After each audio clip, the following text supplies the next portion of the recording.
It has always been a goal of this filmmaker to get at the heart of someone. Someone everyone knows. Someone everyone sees. To show everyone that this someone is more than just a smile and a bow tie. This man, this someone occupying the driver's seat happened to be that someone. Is he special? Is he important? What does he do? Where is he going? What makes him, this guy from Bolivar, Tennessee, distinct? Is it his title? To answer all of my questions, I had to follow him, immerse myself in the trivialities of his everyday. That was the goal of this project. I want to see the molecules that make the mystique surrounding the man driving our small slice of the world.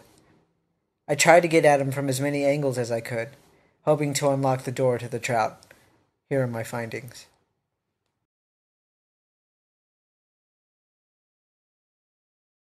He redefines the term hands-on leader. Stitch together every conversation. As you know, with Clarence, you had a number of conversations going, and just to talk to you about a bigger picture. But absolutely, I'll double bump them up. And you're right. I showed them exactly what it would do to perpetuate it. And you're right. He said, "Well, I think we might be better at managing the money ourselves," and all those things. So.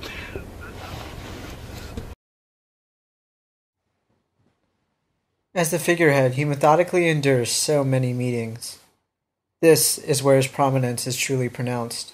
If I'm your ultimate customer here, I just want your best professional opinion, and not to try to, how can I say it, tiptoe around something somebody else has said. Do it, obviously, but you're not there. I know. I'm sorry you're going to miss it, but we are going to do something. They're going to send it out to New Orleans alums and get some of that. I think it's cool, yeah. So, it's a nice place, too. I know. Okay, good. And then we got an email yesterday that I forwarded to you from Maggie Babcock. Yeah, that we need to think through. Is that something that we might want to do in student learning? Well, it seemed to me, in the flow of it, He meets about meeting. It fits there.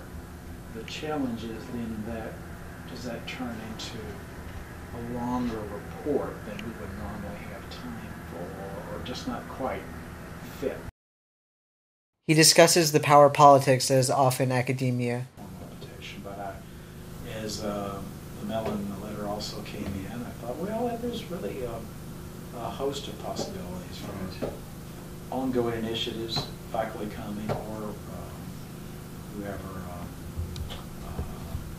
emerges out of Helen. Is it one representative per school? I think that's what they're thinking about, but we'll see. But anyway, just want to get your wheels turning. If we peer deep enough, we see glimpses of a sneaky power, only in time for his brief reprieve.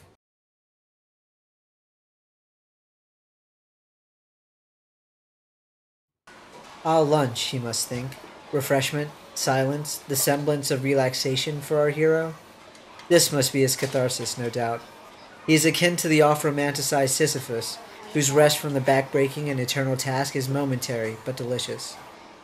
This is Trout's only time to slow down, the only time when he can just be a guy at a salad bar. Notice the humanity in his every movement, his every reach for an ingredient. What does he put on his salads, I wonder?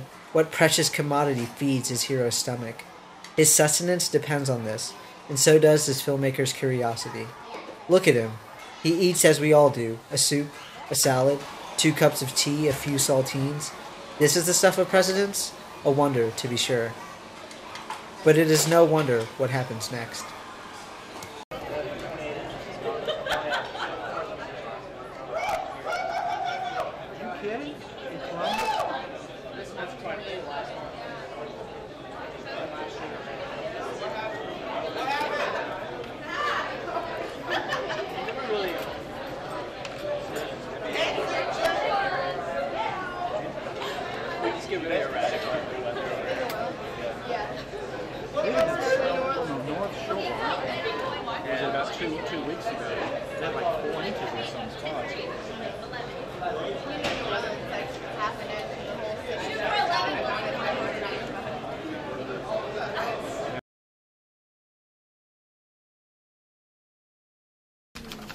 His office work is like our office work, mundane to a near dizzying degree.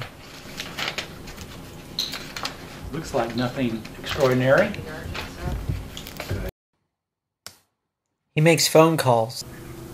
Hey, I'm here at the computer screen and I'm looking at the email you referenced, and my general view is favorable. Are there things that between the lines we might want to be sure we're right on, or what's your reading of this? He writes notes.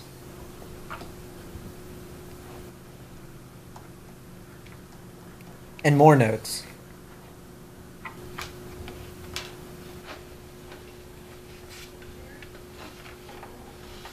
And even more notes.